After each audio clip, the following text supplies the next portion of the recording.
Everyone, good morning, good afternoon, good evening, depending on the time zone where you are. Welcome to the OTS webinar series. So this is the second edition of the second year that we do this webinar series, and I think it's also the second time that we have an introduction of the new OTS trainee reps. So you will hear all about their science today. And maybe they can also give a short introduction why they are the trainee reps and what they want to do for the OTS trainees. So welcome everyone. First we will start with Jillian, and she will talk about single and dual targeting di-valent siRNAs for Huntington's disease. So, Jillian, the floor is yours.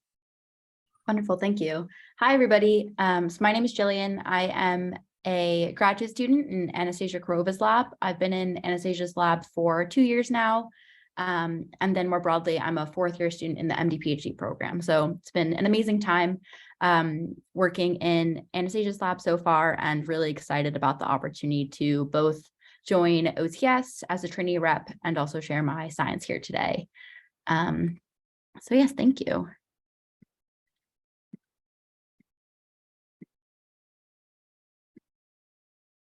Is that looking good? Yes, okay. It's looking great. Yes, we Perfect. can see the screen. Okay, so today wanted to share about the work I've been working on for the past 2 years in Anastasia's lab, focused on single and dual targeting divalent siRNAs for Huntington's disease. So Huntington's disease is a neurodegenerative disorder classically defined at the genetic level as greater than 40 CAG repeats. There's currently no treatment available. Right now, the only therapeutics options for patients are controlling symptoms and not actually managing or preventing disease progression in any capacity. It's considered an autosomal dominant disorder, such that as long as a patient has greater than 40 CAGs within the Huntington gene, they will be predisposed to have the disorder sometime in their lifetime.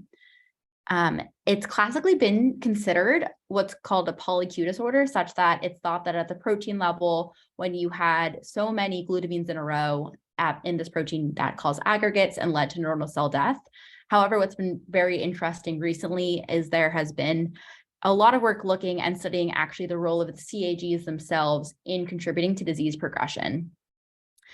One reason kind of that more people have started looking at the CAG repeats themselves is that, and other factors that may be contributing to disease, is that a lot of Huntington lowering approaches so far have failed in the clinic. And these have failed for a variety of reasons, but it has made us sort of as a field go back to the drawing board and figure out what is it about the disease progression that we can better target, and what is it about our actual approach to whether it's Huntington lowering or another factor that's contributing to disease progression can we actually target with our therapeutics. And one thing that's become abundantly clear, as both through a huge amount of work that's gone into human genetic data, as well as looking at postmortem tissue, is the role of somatic expansion in Huntington's disease. With a patient, if they inherit anywhere from 36 to 40 repeats or more, that CAG length will actually increase in somatic tissue, in particularly transcriptionally active tissues, over time. So though a patient may inherit 40 repeats, in postmortem tissue in particularly vulnerable regions such as the striatum, patients will have upwards of 100, 160, a huge amount of actual repeats in the tissue itself. And so work that has been gone into this to figure out why is somatic expansion playing such a role in Huntington's is an understanding that the CAG length alone is actually contributing only about 60% to differences in age of onset. So in 2019, a paper came out that looked at all the factors controlling the age of onset of disease of patients with Huntington's. And what was found is that patients that had the same glutamine length actually had different ages of onset for a couple different reasons. And so what they found is that if a patient had more than just, if their CAG was interrupted by CAA codon, which encodes glutamine, so the glutamine length of their poly-Q protein is the same, they actually had different ages of onset, because it was actually found that the more uninterrupted CAGs, the earlier age of onset a patient would have. In addition to the pure CAG length becoming a factor, it was also identified that there are a huge range of They identified SNPs and many other genes that were actually either led to patients having a much earlier or a much later age of onset. So now as a field, the thought is, we need to understand what the role of pure CAGs are playing in Huntington's disease, as well as trying to understand what is the role of all these other modifier genes that are now playing a role. And so this is just a diagram from the paper identifying that a pure CAG versus an interrupted CAG led to an earlier age of onset. And this graphic here is a list of all of the different genes which they identified as contributing to either earlier or later age of onset. So as now that our kind of therapeutic abilities have become much more nuanced and much more targeted, we can really start to tackle these questions of what is the role of this and how does it contribute to somatic repeat expansion and Huntington's disease more broadly. And so what has been thought as what these targets are contributing is that in transcriptionally active cells, when that repetitive DNA is opening and shutting during transcription, it's thought that the two strands are misaligning, causing a slipped loop, and that the slipped loop is then targeted by the mismatch repair pathway, many of which of the genes here, you'll notice actually in the mismatch repair pathway of genes that have been now associated with changing the age of onset of Huntington's. And initially the MSH3, MSH2 complexes recruited, followed by a variety of different MMR complexes that are then recruited to, in an ideal world, repair the slipped loop. However, what can happen, so normally you'd have slip loop repair, but it's actually thought that this interaction is an opportunity for expansion, such that if you were to cut the loop and then actually fill in these nucleotides, that causes expansion. And so it's thought that this MSH3 in particular has been largely associated with sort of driving earlier age of onset, if that sort of repair is constantly leading to expansion.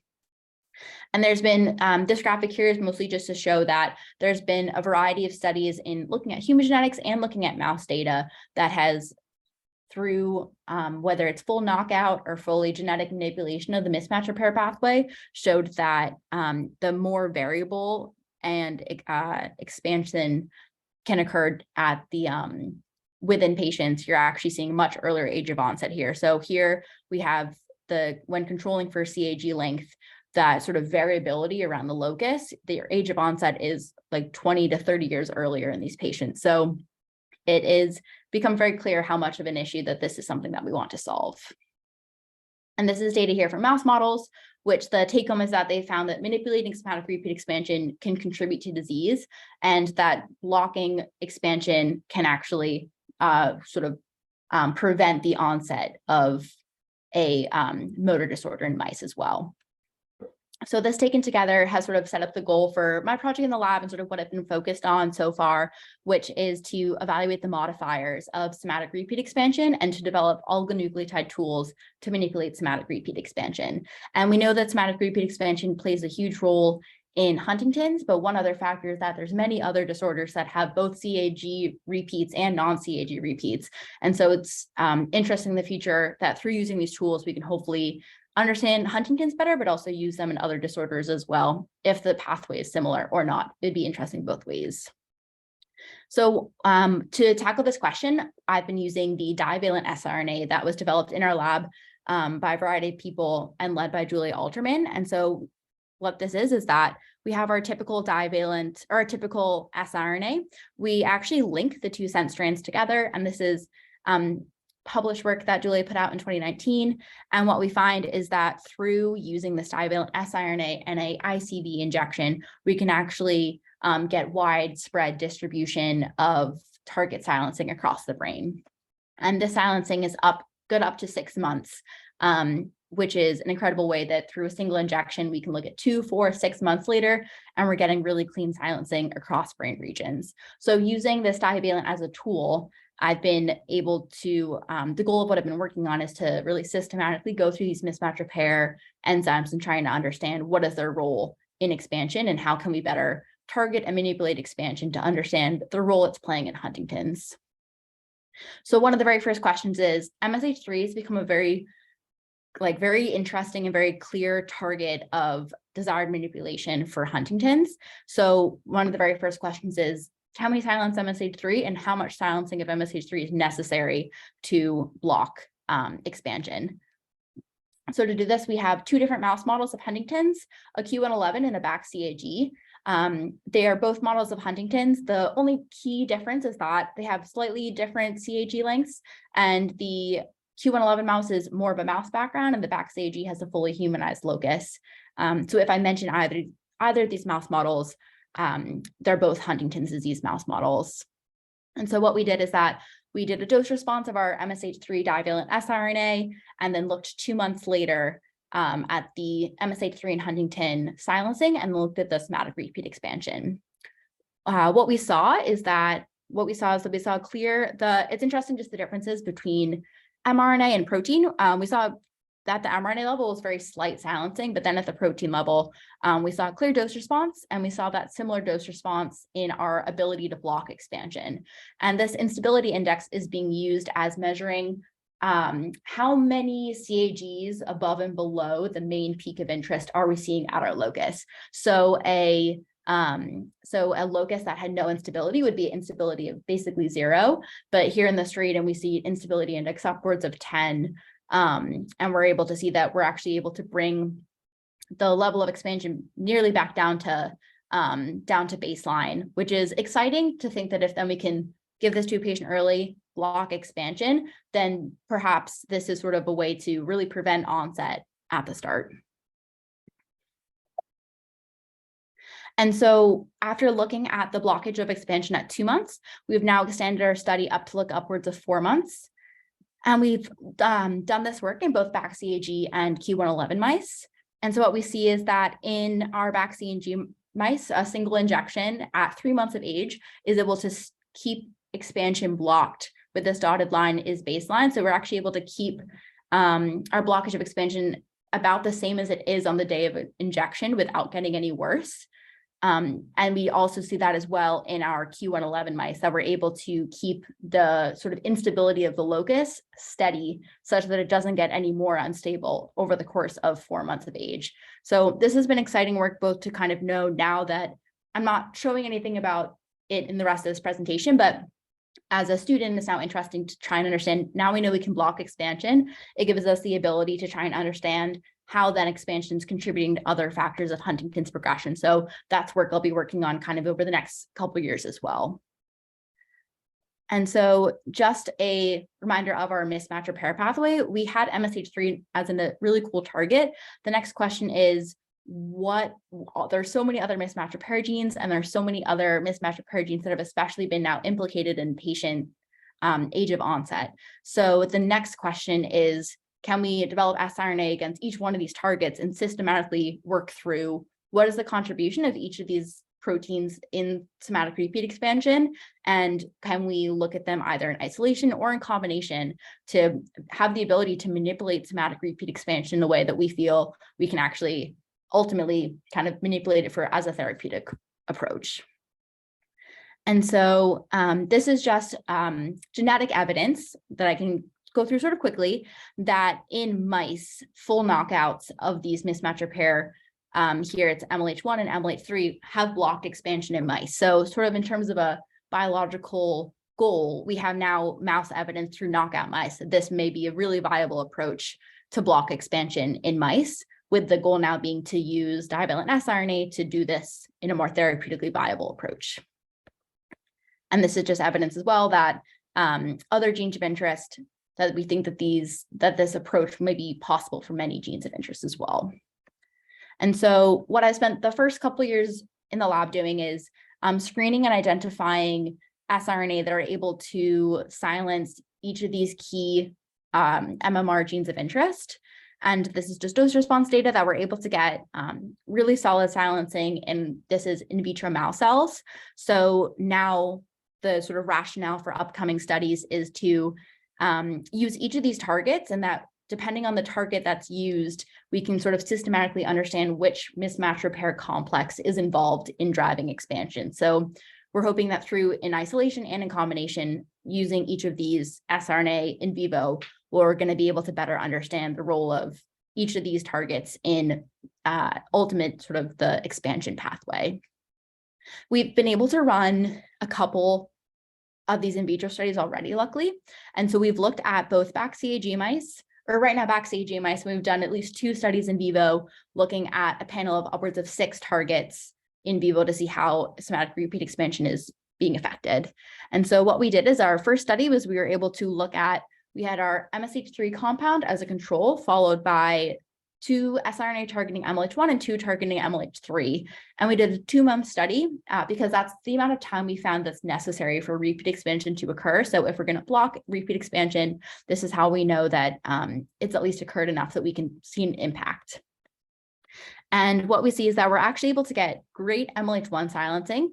And what has been pretty interesting is that unlike the mouse data, we actually see that there's less blocking of expansion with our divalent siRNAs than a full genetic knockout. We haven't worked this up too much, but it is interesting to think what just the differences between doing something therapeutically through an siRNA versus a full mouse genetic knockout. So we have a couple follow-up questions here, but what we see is that we do at least see a blockage of expansion with the MLH1. Now the next questions are sort of, is there a way to enhance this? And now that we know we can do it, future questions of manipulating it, and also perhaps in combination with MSH3 or in combination with another MMR would give us more capabilities to really understand the targets that are driving disease progression. And lastly, within this sort of set of data, we have looked at FAN1 and PMS1. FAN1 has actually been associated to be protective in patients. So reducing FAN1 levels actually accelerates disease onset.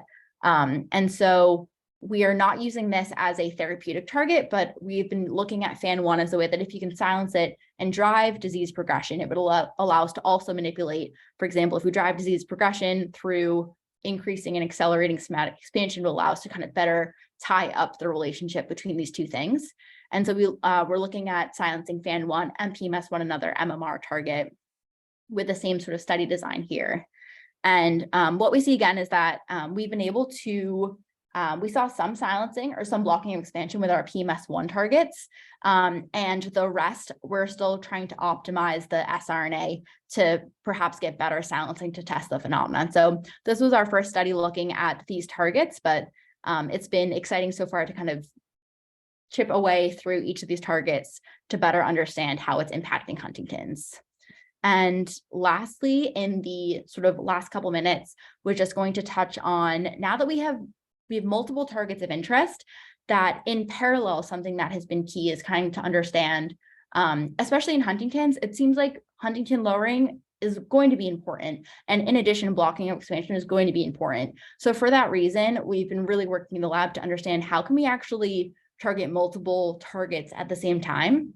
And so in parallel to working on the specific mismatch repair pathway, we've been working in the lab to understand dual targeting capabilities of our siRNA.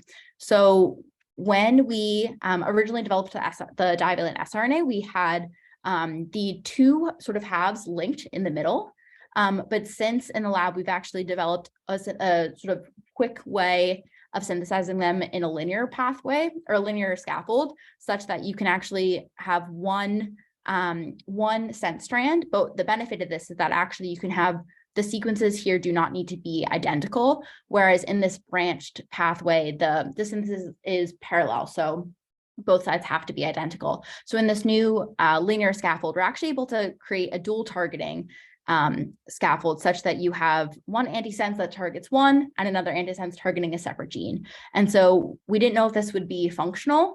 And it was pretty exciting to see sort of if this is even viable as an option. And so our initial study was just a 1-month duration in wild type mice. And what we saw is that actually, regardless of the orientation, whether we had one target in position 1 or the second target in position 1, we actually saw that both silencing of both targets was occurring across brain regions, regardless of the orientation. So this data here is showing that just MSH3 is at the first position in the darker color and the second position in the lighter color, for example. And this has been very cool to see that actually across the board, one dual targeting is possible with our divalent siRNA, and also that there seems to be a bit of flexibility in the orientation as well. So this is something in parallel that has been really fun to work on to understand. It seems like especially Huntington's is a great is a disease that has a great potential for this type of therapeutic. So being trying to understand either a combination of both which targets are going to be most important to target in this disease, as well as understanding sort of what are the kinetics of this type of therapeutic has been exciting to work on. And so this is just showing at the protein level. At 1 month in wild-type mice, we see complete ablation of both targets, regardless of the orientation of the two positions. So this has been exciting to how both know it's possible and see sort of how long a duration can we go out for, and looking at sort of other features of these drugs as well. And this is just showing that we did put these dual targeting compounds into our Q111 Huntington's mice. And we see that at our higher dose, we see complete ablation of the protein in both dual targeting of both genes in our dual targeting siRNA. That efficacy was lost at the lower dose. So this is something we're interested to kind of keep figuring out more. But it has been exciting to see that at least at our sort of higher dose, which is our pretty standard dose, we've been able to kind of maintain at the protein level up to 2 months of dual targeting with these siRNA. And so in conclusion, in general of what I've been working on in Anastasia's lab is looking at broadly the role of MSH3 as a target to block somatic repeat expansion up to 4 months, looking at additional mismatch repair targets to understand what other factors are contributing to repeat expansion in Huntington's and other disorders, and more broadly trying to understand, now that we know that there's so many key players in Huntington's, how can we functionally lead to and sort of induce dual targeting as a function for in the CNS for ideally Huntington's, but other diseases as well. And so with that, thank you to Anastasia and the whole Kurova lab. And I'm happy also to chat a bit about the science as well as being a trainee rep and kind of goals and thoughts on this position as well. So thank you. Okay, thank you so much, Jillian. That was great. And I love the dual siRNA. It's always fun to see what you guys are doing with that. I will head over to the Q&A in a second. I just wanted to say congratulations on being elected one of the new trainee reps for the next term. Maybe if you could spend like 1 minute kind of discussing your interest in applying for the position in the first place, and then what you envision for the trainees in the next few years. Yeah, definitely.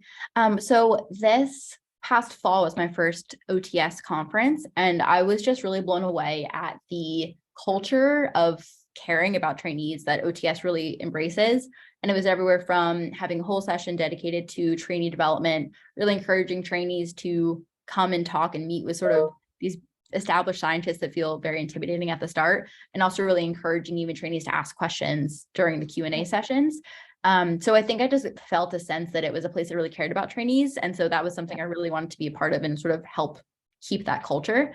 And so my interest in applying for this position was really driven by wanting to help maintain that culture and just thinking how we can, whether it is encouraging trainees to have sort of a separate time or a dedicated trainee oriented questionnaire Q&A during a seminar session, or just to continue having, it's sort of intimidating being a grad student sometimes, or even a postdoc, and sort of navigating academia and industry as well. So just to be able to be in a place where we could shape events where we could all come together, both at the conferences and separately as well. So it was just sort of a culture I was really excited to be a part of, and was something that, like, I guess the path that this whole organization has paved was something I was really eager to kind of be a part of and keep up with. Yeah, I can definitely speak to all of that too. Those were my main reasons for joining, and I continue to be impressed with how involved the trainees are and how much influence we have over the conference itself, but also throughout the year at other events as well. I'll jump quickly then to the Q&A. Hassan asked, why did you move on with the MSH3 compared to the other more active hits, or the 1000? Yeah. Oh yeah, no problem. So our MSH3000, it had a higher IC50 value. It was a very kind of quick answer to it. So when we had compared it on a higher IC50 value compared to even the ones that were more potent. So we selected those, but we have been for more of our long-term stuff, and even some of these more looking at different chemistries as well, we've been keeping at least MSH 3000 and one other sequence to understand, and when looking at off-target as well, trying to understand and ensure that what we're seeing is MSH3 related versus anything scaffold related. So yeah. Good strategy. Ifradet asks, what's the purpose of linking the two sense strands specifically in the mice imaging slide? Yeah, so that the di-valent itself was originally developed in about like 2018, 2019. And it was found that actually, whether it's for the size is larger, whether it's sort of like there's so many different factors we don't have nailed down yet, but it was found that through kind of a wonderful fluke to actually be better acting in the CNS. And so that's originally why the sense strands were linked together. And in terms of our work now, in terms of why even keep that strategy for dual targeting, why not just combine things together? One benefit is that you know that the delivery is happening to the same cell type. So if you have two separate molecules, you can't entirely ensure that they're ending up in the same cells. So this way, at least you know if you're getting silencing of one, you've had delivery of one antisense, you're getting delivery of the second one. And so that's at least, and also from a sort of, I guess, therapeutic way, it's also nice because it's now one compound that you have to validate and do safety profiles on. So it kind of has that dual benefit. Yep. Okay. Annabelle asked or said, really nice talk and work, and then asked, did you compare silencing of your dual targeting platform versus co-injected to double-stranded siRNAs targeting different targets? Yes. Yeah. So that was actually something. So we did that up to 2 months duration, and it was comparable. I didn't show that data here today, but that was something that we did. One question was always sort of whether to dose it such that it is sort of 10 animals of total delivery, for example, versus 10 animals of each sort of antisense strand. But when dosing such that the antisense delivery is the same, they were comparable in terms of sort of the level of silencing, at least. But yeah, that's a helpful question. And we have more we want to do on that, especially. All righty. Aswati asked, how different were the effects on comparing the treatment with the combination treatment, with the two siRNAs relative to the, so same, I think, same question there. Oh, yeah. So hopefully. Yeah, I didn't show that data here today, but that's something that we tried that at least up to 2 months. And so we'll want to try to see longer, if there is a difference, sort of longer duration, or if it's truly like comparable across the board. But so far with what we've been seeing, it's been comparable. Okay. All right. Very quickly, something that piqued my interest was for the MSH3, your mRNA knockdown was surprisingly not as good, or like your protein knockdown was a lot better, which we don't always see, which is actually like, speaks to the fact that we can't always rely on just mRNA knockdown to be an indicator. Can you kind of speak to your experience there, or what you learned from that experiment?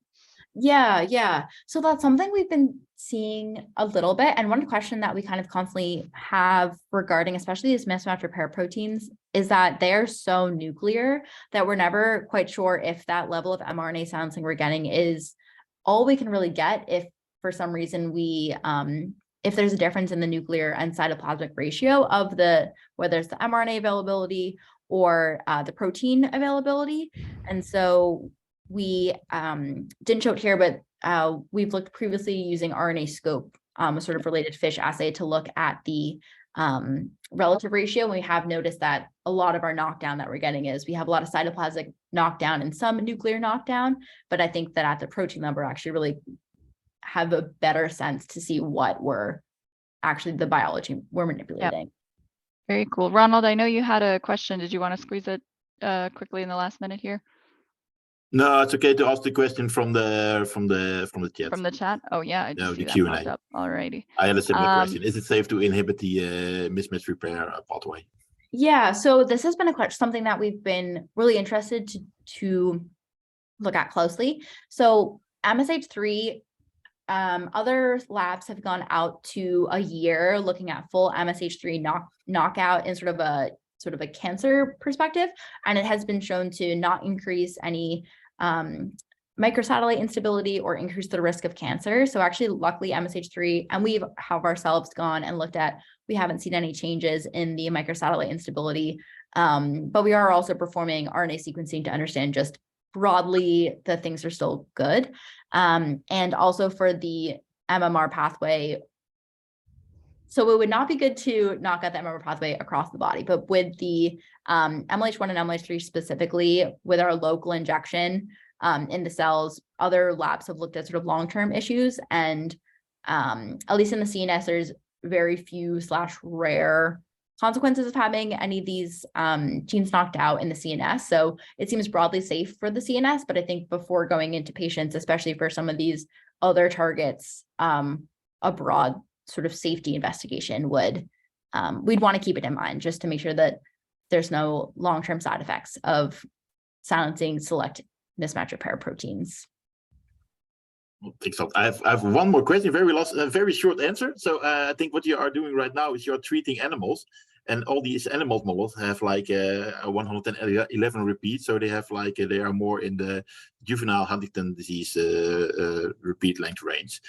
So what is the repeat instability, and how is the mismatch repair pathway involved in patients? Because most patients have only 40 repeat expansions. Yeah. So it's short answer. Oh yeah, of course. So it is true that most of the models we're using are very juvenile onset disease, or sort of juvenile HD onset age. In younger mice, people have done what's called a Q40 mouse, which has 40 repeats. It's very possible to, somatic instability does happen in people and in patients. We know that from postmortem data. In terms of modeling this, it's just such a slower rate that it's a bit challenging, the cost benefit of doing something that's like accelerating disease onset versus going slowly. So I think understanding the pathway in these sort of accelerated disease models, once we know that, we can hopefully then sort of invest in these longer term, slower developing mouse models. But for now, we at least know at the patient level that through postmortem tissue that there are both SNPs in this pathway, and that there's expansion happening in patients. Cool. Well, thanks a lot. Thank you for your very clear presentation. I really enjoyed your presentation and the great answers. So we move on to the second speaker of today.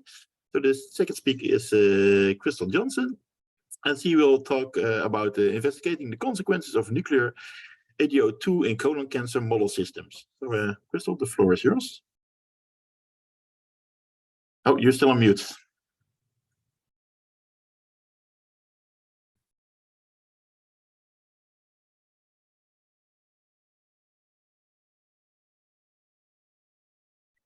Hi, thank you so much for the introduction. Yes.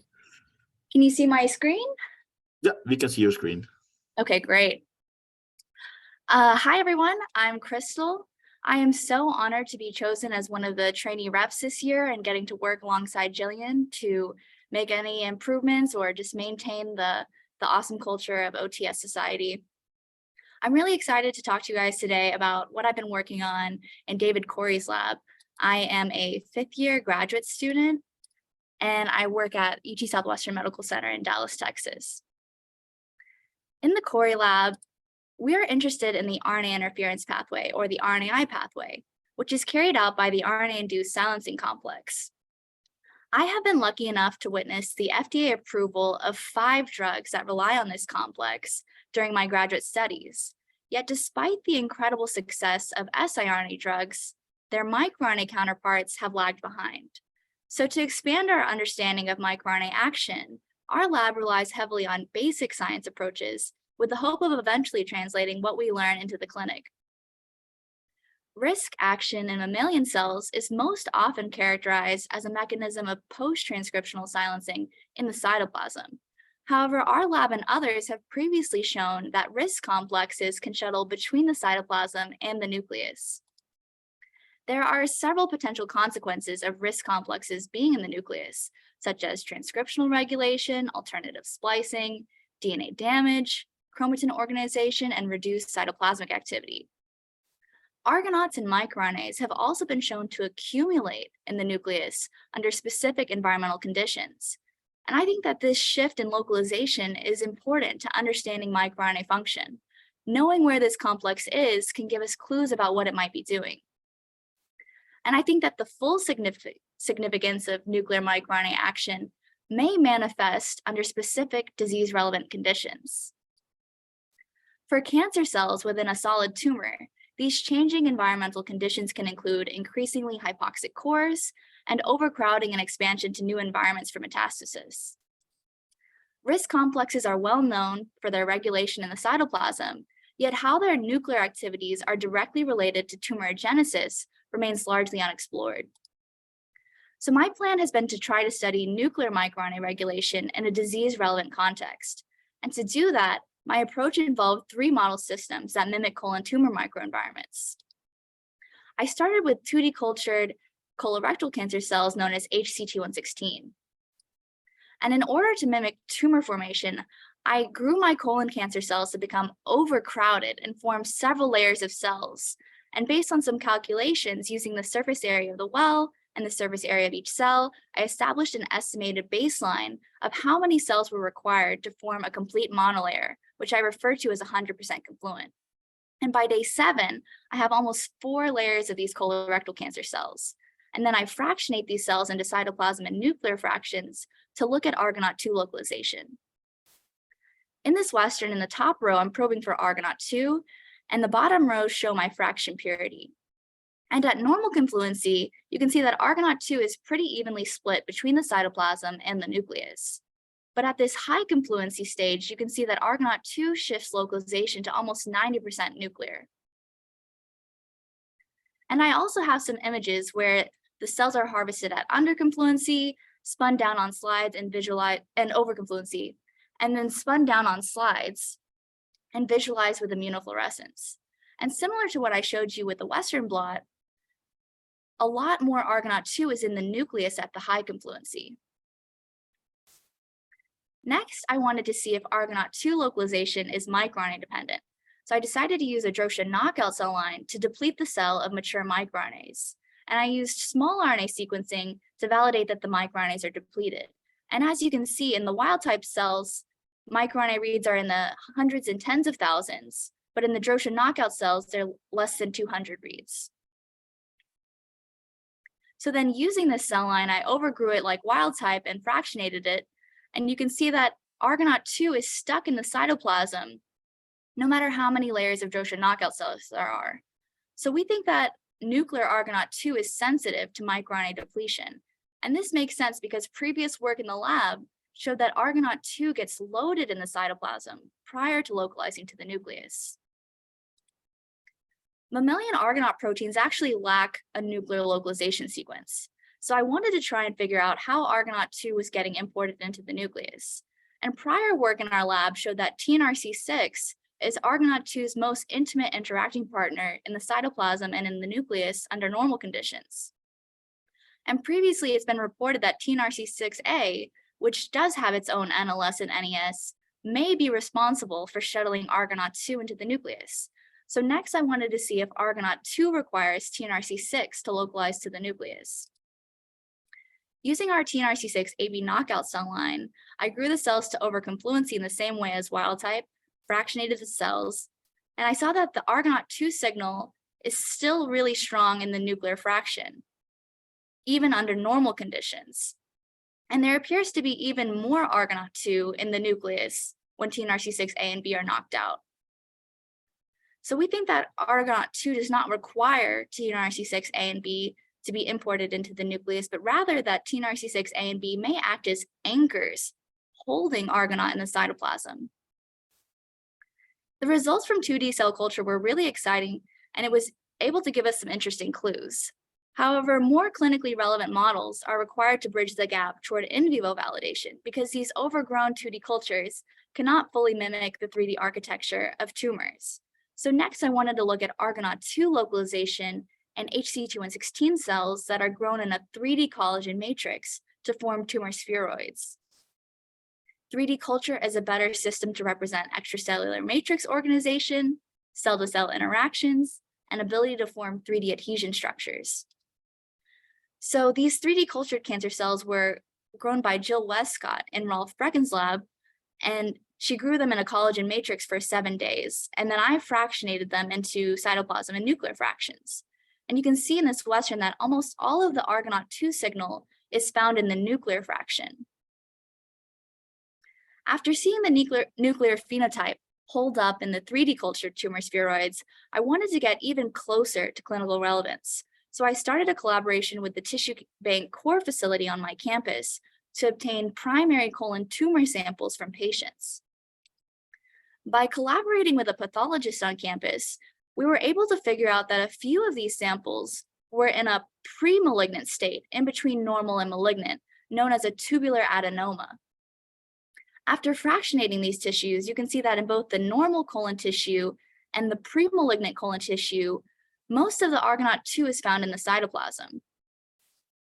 And now here on the right, I'm showing you normal colon tissue and a malignant adenocarcinoma tumor tissue. And it was really interesting to see that there's more Argonaute-2 located in the nuclear and even the chromatin fractions in this malignant tumor tissue. Now, so far, I've shown you that Argonaute-2 can accumulate in the nucleus in these 3 colon cancer model systems. And next, my goal is to try to figure out what are the consequences to microRNA activity. And to try and answer this question, I'm going to go back to the 2D model system with the crowded layers of colorectal cancer cells.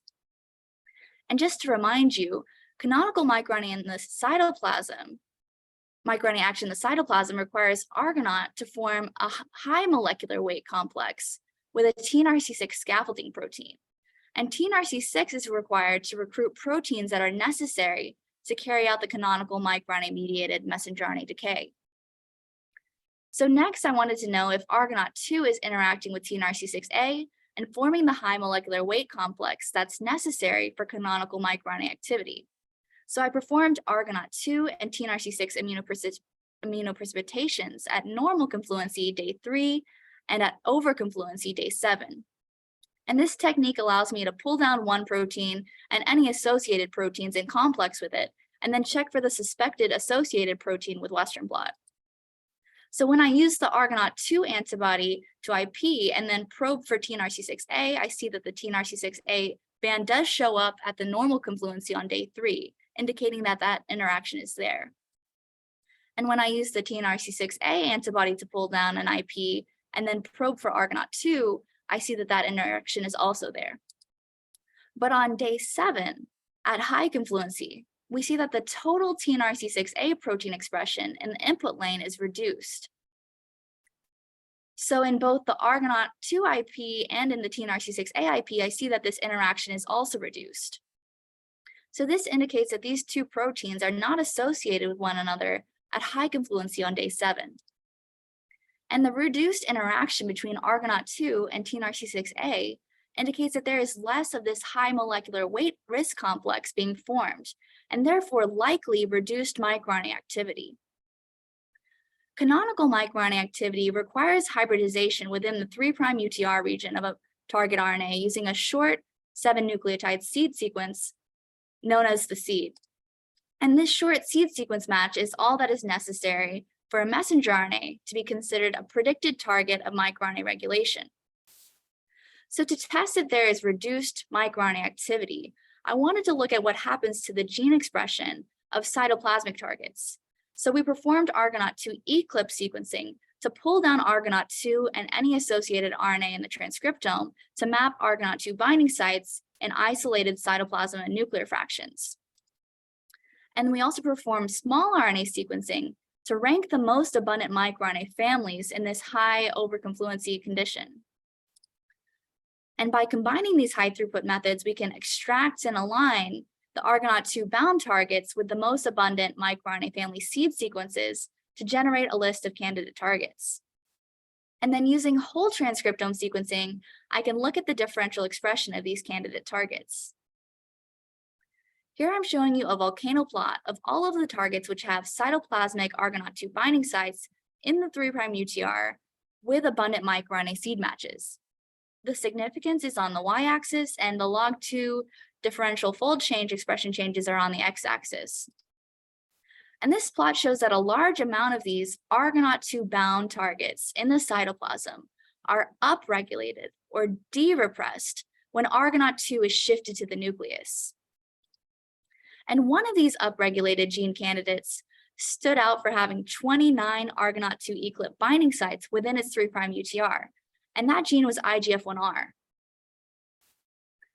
When we checked the pre-messenger RNA and messenger RNA levels with qPCR, we saw a similar upregulation as we saw from sequencing.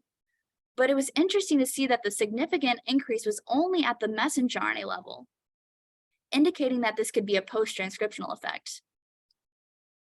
And we also used RNA stability assays using actinomycin D treatment to arrest transcription and then track this messenger RNA stability over time in purified cytoplasm and nuclear fractions. And we saw that on day 3, when Argonaute 2 is present in the cytoplasm, IGF-1R messenger RNA has a shorter half-life compared to day 7 when Argonaute 2 is shifted to the nucleus. And despite this nuclear enrichment of Argonaute 2, there was no change in the nuclear stability of the IGF-1R messenger RNA. So from this volcano plot, I showed you that many of these cytoplasmic 3' UTR targets were upregulated.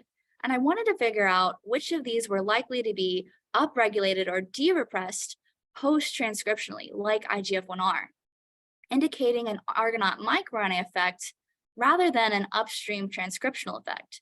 So we recruited a collaborator from a bioinformatics lab to perform an RNA-seq analysis method called exon-intron split analysis. Exon-intron split analysis can examine the differences in pre-messenger RNA reads and mature RNA reads. So if there are greater changes in reads aligning to intronic regions, then the differential change is likely due to upstream transcriptional regulation. And if there are greater changes in reads aligning to exonic regions, then the differential change is likely due to downstream post-transcriptional regulation. Here on the y-axis are changes in exon reads or mature RNA reads, and the x-axis shows changes in intronic reads or pre-messenger RNA reads. And in the red box, I've highlighted the genes that are most likely to have a post-transcriptional effect.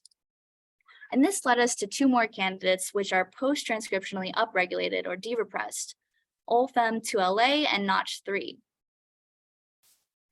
Using the same actinomycin D RNA stability assay, we saw that these messenger RNA transcripts are more stable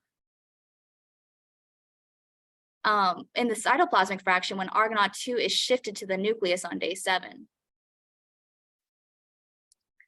So next, I wanted to see if this upregulation or de-repression was directly related to nuclear localization of Argonaute 2 and not some off-target effect from the cells being overgrown. So to test the consequences of nuclear localized Argonaute 2 versus wild type, we used a CRISPR-Cas9 approach to insert a nuclear localization sequence, or NLS, into both alleles of the endogenous Argonaute 2 gene. So no overexpression here, just locking in that nuclear localization. As you can see from the cytonuclear fractionation, as well as in the immunofluorescence, this NLS Argonaute 2 is localized to the nucleus. And when we checked these candidate genes using RNA from 3D culture and the NLS Argonaute 2 cell line, where most of the Argonaute 2 was enriched in the nucleus, I see that these candidate targets are all upregulated, just like the high confluency condition. So when Argonaute 2 is shifted to the nucleus, these genes are no longer repressed by the canonical microRNA mechanism in the cytoplasm and are upregulated or de-repressed. And when I checked these genes with Western blot, I also saw that they were upregulated or de-repressed at the protein level in the NLS Argonaute 2 cell line compared to the wild type. Next, I was wondering what would happen if I forced Argonaute 2 to localize to the cytoplasm. So I transfected different plasmids with wild type Argonaute 2 sequence with a GFP and Argonaute 2 tagged with a nuclear export sequence, or NES, into an HCT116 cell line that has Argonaute 1, 2, and 3 knocked out. Then I used FACS to sort for the GFP positive cells. Here I'm showing you some experiments to validate the localization of Argonaute 2. From the Western, you can see that wild type Argonaute 2 is present in both the cytoplasm and the nuclear fractions, but the majority is in the cytoplasm. And for the NES Argonaute 2 expressing cells, all of the Argonaute 2 looks like it's in the cytoplasm. And I also have some immunofluorescence that Christina, or actually it's just microscopy for the GFP that Christina helped me with. So after sorting for GFP positive cells, we checked these genes using RT-qPCR, and we see that the wild type and the NES Argonaute2 expressing cells show similar levels of messenger RNA for these candidates, and that there was no upregulation or de-repression. And this suggests that when there's Argonaute2 present in the cytoplasm, these target messenger RNAs can be repressed by the canonical risk mechanism. When I performed pathway analysis on the upregulated or potentially de-repressed genes, it showed enrichment for signaling, cell communication, cell migration, differentiation, and cell adhesion. And the 3 candidates I've shown you today are all enriched in these processes. And unlike small molecule drugs that target one specific enzyme's active site, or siRNAs, which target one specific messenger RNA transcript, microRNAs are typically thought of working together to collectively target a larger network of different genes within a common pathway. So we also worked with the bioinformatics collaborator to perform gene network analysis to see which genes are affected by the loss of microRNA regulation in the cytoplasm. And from this gene network analysis, one of the modules contained genes involved in migration, cell adhesion, cell junction organization, and surface receptor signaling. And when I took a closer look at the genes involved in the positive regulation of migration, one of the upregulated genes was IRS1. IRS1 is actually the substrate of IGF-1R. And so IRS1 gets phosphorylated by IGF-1R as part of a signaling cascade. So based on the pathway analysis, gene network analysis, and tumor tissue data, I was wondering what are the consequences of nuclear Argonaute2 localization on cancer growth. And one of the assays I performed to get into that question is the scratch migration assay. Using the wild type cell line and the NLS Argonaute2 cell line, I performed a scratch assay where you plate cells and make a uniform scratch and see how long it takes the cells to fill in this scratch. And this assay is a widely used tool for studying the rates of migration, angiogenesis, and potential for metastasis in vitro, and can give us clues about cancer cell growth. And what I found is that the NLS Argonaute2 cell line has a higher rate of migration or a higher rate of healing the wound compared to wild type. So this nuclear localization of Argonaute2 may increase these cancer cells' potential for migration and metastasis. So to summarize what I've shown you today, the majority of Argonaute2 shifts localization of the nucleus in 2D HCT116 cells grown beyond a monolayer to model a solid tumor, and 3D cultured HCT116 tumor spheroids, and in malignant tumor tissue compared to pre-malignant and normal tissue. Argonaute2 nuclear localization is sensitive to microRNA depletion and is not shuttled by TNRC6A, yet TNRC6A may act as a cytoplasmic anchor. When Argonaute2 shifts localization to the nucleus, we see a loss of the TNRC6A interaction and widespread de-repression of microRNA target genes related to cell signaling, differentiation, and migration. And we also see a higher rate of migration in the scratch assay with the NLS Argonaute2 cell line. So nuclear localization of Argonaute2 may compromise microRNA activity to de-repress genes that provide the cell an advantage in migration. So that's the end of my story for today, and there are a lot of people I'd like to thank. I couldn't have done this work without my lab and multiple collaborators. Jiajin helped with a lot of qPCR, Yang helped with a lot of immunofluorescence, Christina helped with some initial optimization and immunofluorescence and microscopy, Selena has helped with cell culture and some growth assays, Aldry has helped with those really cool RNA stability assays in isolated cytoplasm and nuclei, Cheryl Lewis helps me get my tumor tissue samples. Georgios and Lan helped me with my pathology analysis and understanding what these tissues are showing me. Jill helped with the 3D culture. Yi Han helped with the bioinformatics. And of course, my thesis committee for guiding me along the way. So with that, I'd love to open for questions. Okay, thanks so much, Krystal. That was wonderful. I'm going to start off the same way as we did for Jillian. We'd love to hear, congratulations, first of all, being elected an OTS trainee representative. We'd love to hear about your interest in applying for the position and also what you envision for your term. Thanks. Yeah, I was really excited to attend my first OTS meeting last October, just like Jillian, and I was just shocked by how welcoming and inclusive everyone was, from students that were my same age up to my scientific heroes that I've been reading about since I started graduate work.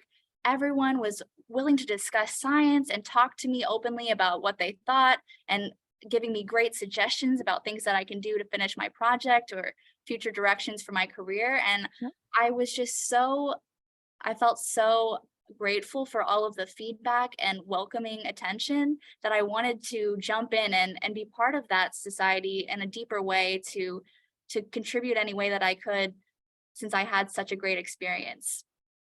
For And sure. I think I would most be interested in contributing to education and outreach. Of course, I would love to be part of helping any way I can in the annual meetings, but I have a fun hobby of making little videos about my day-to-day life as a research scientist, and I like to post those on social media. So I think that could be a really cool thing to incorporate into the OTS Twitter platform, or maybe the website, of just like giving scientist spotlights or showcasing some of the cool work that's going on in the community. Okay, feel free to plug your account in the chat. Okay. Okay, I'll jump to the Q&A. Toby asked, how can you tell via Western blotting spatial distribution of Argonaut protein? I'm trying to open the Q&A so I can read it as well. Okay, so how can I tell Argonaut 2 localization with Western blotting? Is that the question? Exactly. So we take the cells and we fractionate them into cytoplasm and nuclear fractions using different detergents to selectively lyse the cytoplasmic membrane and then separate the nuclei by density centrifugation, and then wash that nuclear pellet several times to remove the ER, which we have to use an MP40 detergent to remove the endoplasmic reticulum, which is touching the nucleus. And so we do 5 washes of the nuclear pellet to remove all of that and to remove any remaining cytoplasmic proteins. And then we'll have a hopefully clean nuclear pellet that we can lyse with a different nuclear lysis buffer. And then from there, I just do a normal Western blot using an Argonaut 2 antibody. Okay. Hassan asked, do you think this difference in AGO2 localization correlates to poor performance of siRNA in tumor models? Definitely, I think it could. I mean, I've personally seen that there's this reduction in microRNA activity, partly because we're losing the TNRC6A interaction, but of course, siRNAs don't require TNRC6A, so there could be some other layer going on that's preventing Argonaut 2 from being as efficient at cleaving in the nucleus. But in normal tumors, I think there's still that cytoplasmic pool. We don't see a depletion of the cytoplasmic pool in the malignant tumor, so there's still some there that could do the normal cleavage function. Okay. Annabelle said, really nice talk. Do you know the mechanism behind AGO2 migration into the nucleus? Does the AGO2 need to be loaded with microRNA to migrate? That's a really great question. So I don't exactly know the mechanism of how it gets there. That's a really wonderful question that I would love to spend time answering. I mean, I can envision some kind of CRISPR screen where you go after other proteins. We looked at one, the TNRC6A and B, which was its most intimate interacting partner, and other reports have shown that it could be the shuttling factor. But again, this was in a knockout cell line, so there could be some compensation since it's a constitutive deletion. And does the Argonaut 2 need to be loaded with microRNA? When we use the Drosha knockout cells, which depletes most of the mature microRNAs, it stays stuck in the cytoplasm. So I think that it does need to be loaded. And we've also done some transfection experiments where Jillian in our lab has transfected different oligos, microRNA mimics, and as well as just random control scramble oligos that are not a microRNA mimic, and they can restore Argonaut 2's localization to the nucleus. Still less than wild type, but you can push it there by feeding it and rescuing it back with some transfected RNA. Okay, last one here. Let's see if we can do this quickly. You mentioned that TNR6 anchors AGO2 in the cytoplasm. What do you think happens to TNRC6 in complement cells, since AGO2 and TNRC6 are not interacting in complement conditions? Nice job. That's a really great question. So from the protein level, I showed that in the input, the TNRC6 protein expression was almost completely gone. And when I look at the RNA level, I see that it's also downregulated. So I think that it could be some kind of transcriptional, not post, transcriptional effect that's downregulating TNRC6 that's also causing the downregulation of the protein. So in this high confluency condition, TNRC6 is almost completely gone, likely due to transcriptional changes. I haven't done too many experiments to dissect that, but there have been reports that the PI3K AKT mTOR pathway kind of modulates TNRC6 expression levels and kind of controls whether Argonaute is in a low molecular weight complex or a high molecular weight complex. So it could be due to that signaling cascade that's transcriptionally downregulating TNRC6. Okay, great. Thank you, Krystal, and thank you, Jillian, both for such wonderful presentations. Ronald, I will let you close us off. Yeah, thank you, Leonora. So once more, Jillian, Krystal, thank you very much for these excellent presentations. I enjoyed it a lot.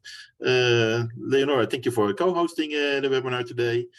And the next webinar will exactly be in 2 weeks from now. So hope to see you all there. Have a nice day. Bye. Thanks, everyone.